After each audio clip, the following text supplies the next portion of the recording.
Saatnya belajar IPS bersama Bu Dewi. Assalamualaikum warahmatullahi wabarakatuh. Hai siswa hebat semua, bagaimana kabarnya nih? Sebelumnya kita telah mempelajari mengenai apa itu ASEAN, anggotanya, serta letaknya. Kali ini kita akan membahas salah satu negara anggota ASEAN di Asia Tenggara, yaitu Indonesia.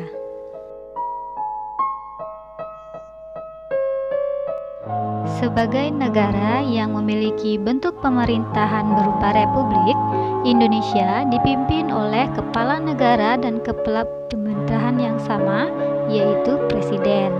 Dengan bahasa utama adalah bahasa Indonesia.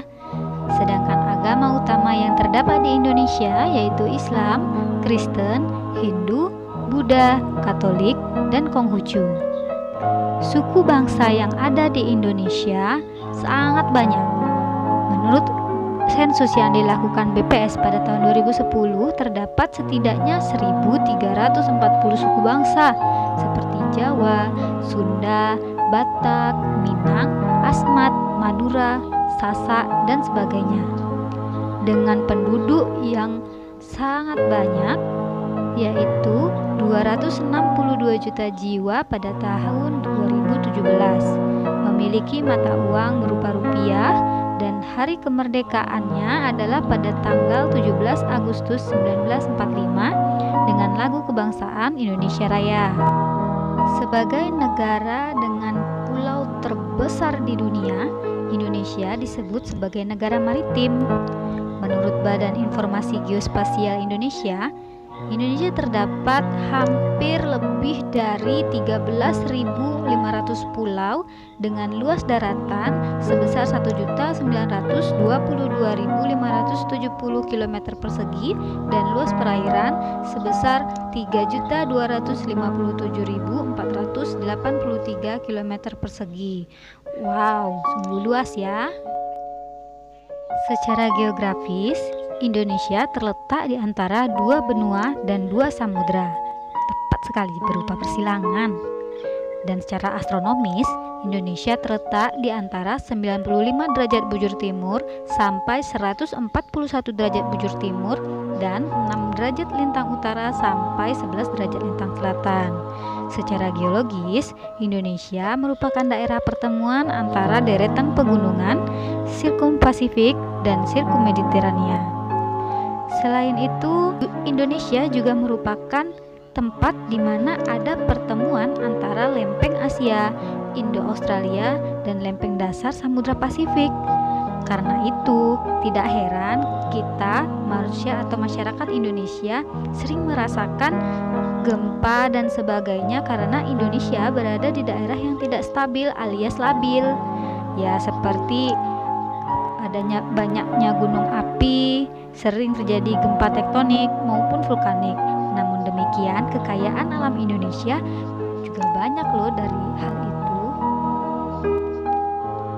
Karena Indonesia berada di antara dua garis balik 23,5 derajat lintang utara sampai 23,5 derajat lintang selatan, maka Indonesia memiliki iklim tropis, yaitu iklim di mana ada dua musim di dalamnya, musim hujan dan musim kemarau.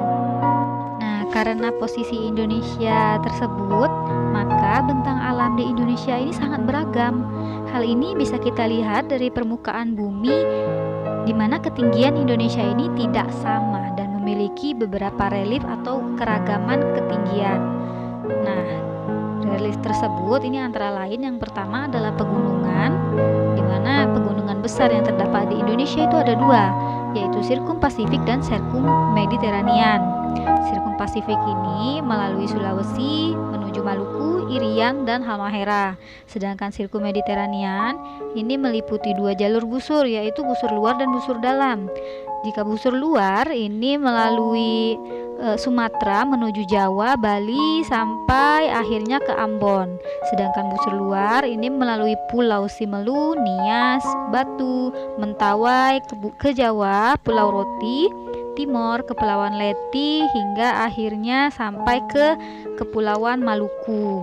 Nah, pegunungan ini, puncak tertingginya yang berada di Indonesia yaitu Puncak Kartens yang terdapat di Gunung Jayawijaya di Papua dengan ketinggian 4.484 meter di atas permukaan laut. Selanjutnya yaitu dataran tinggi. Dataran tinggi yang terdapat di Indonesia ini juga banyak, di mana yang terkenal ada dataran tinggi Dieng, dataran tinggi Magelang, dan dataran tinggi Bandung. Sedangkan dataran rendahnya ini merupakan bagian permukaan bumi yang tanahnya hampir rata. Nah, ketinggiannya ini sekitar 0 sampai 200 meter di atas permukaan laut. Dan ini biasanya banyak terdapat aliran sungai. Contohnya dataran rendah di Sumatera bagian timur dan Jawa Barat bagian utara. Selanjutnya ada peneplain. Ini merupakan relief kasar yang berubah menjadi relatif datar karena ada perombakan batuan atau lapisan permukaan bumi oleh tenaga dari luar bumi yang berlangsung lama. Contohnya seperti efek cuaca dan iklim tadi. Kemudian ada depresi. Ini merupakan bagian permukaan bumi yang mengalami penurunan. Nah, bentuk depresi yang memanjang disebut sleng, sedangkan depresi yang membulat itu disebut basin. Contohnya ini ada depresi Serayu yang memanjang di Cilacap, Purwokerto, dan Wonosobo, serta ada juga depresi Lembah Semangkok yang memanjang dari utara Pulau Sumatera hingga selatan Pulau Sumatera. Sebagai negara yang dikenal sebagai negara kepulauan dan negara maritim, Indonesia memiliki perairan yang sangat besar, bahkan hampir mencapai 2/3 dari luas Indonesia sendiri. Nah, perairan ini merupakan bagian terbesar dari Indonesia, yaitu berupa laut, sungai, danau, dan air tanah. Luasnya perairan di Indonesia ini menghasilkan berbagai hasil laut yang melimpah. Sumber air dari sungai-sungai di Indonesia ini berasal dari hujan, hingga ada juga yang disebut sebagai sungai hujan atau periodik, sedangkan yang berasal dari salju dan air hujan disebut sebagai sungai episodik. Ini contohnya yang ada di Papua. Untuk perairan danau di Indonesia pada umumnya menjadi tempat penampungan air. Selain itu digunakan juga sebagai pembangkit tenaga listrik, sebagai PLTA, dan tempat rekreasi, irigasi, dan perikanan darat. Contohnya ini yang ada di Danau Toba, yang ada di Sumatera Utara, kemudian Danau Sentani, Danau Touti, dan sebagainya. Untuk penduduk di Indonesia sendiri, seperti awal tadi yang dikatakan oleh Ibu, bahwa pada tahun 2017 hasil dari BKKBN Pusat ini mengatakan ada 262 juta jiwa. Nah, ini sebagian besar tinggal di Pulau Jawa, Sumatera, Sulawesi, Kalimantan, dan Papua. Nah, namun hal ini karena adanya penyebaran yang tidak merata, sehingga menyebabkan penduduk ini menjadi timpang dan akhirnya lapangan pekerjaan pun semakin terbatas. Maka dari itu, lapangan pekerjaan yang terbatas ini menyebabkan sebagian penduduk Indonesia bekerja di negara lain seperti Malaysia, Korea, Singapura, dan sebagainya. Sedangkan perekonomian ini menurut IMF, pertumbuhan ekonomi di Indonesia mengalami fluktuasi setiap tahun atau tidak stabil, kadang naik kadang turun. Hal ini dikarenakan faktor ekonomi dunia yang sensitif terhadap respon pasar dalam kebijakan ekonomi. Untuk ekspor utama dari Indonesia ini ada di bidang minyak, gas, sumber bahan mentah, hasil pertanian, hasil perikanan, dan tekstil. Sedangkan impor utamanya ini berupa perkakas industri, farmasi, kimia, barang elektronik, dan otomotif. Nah, bagaimana dengan sumber daya alam di Indonesia? Ini yang utama adalah hasil tambang, seperti minyak bumi di Sumatera dan Jawa, batu bara di Kalimantan, Bangka, Singkep, dan Riau Daratan. Dan terlebih ini ada biji emas di Papua, kemudian ada biji besi di Cilacap, Lampung, dan Derawan, serta ada intan di Kalimantan Selatan.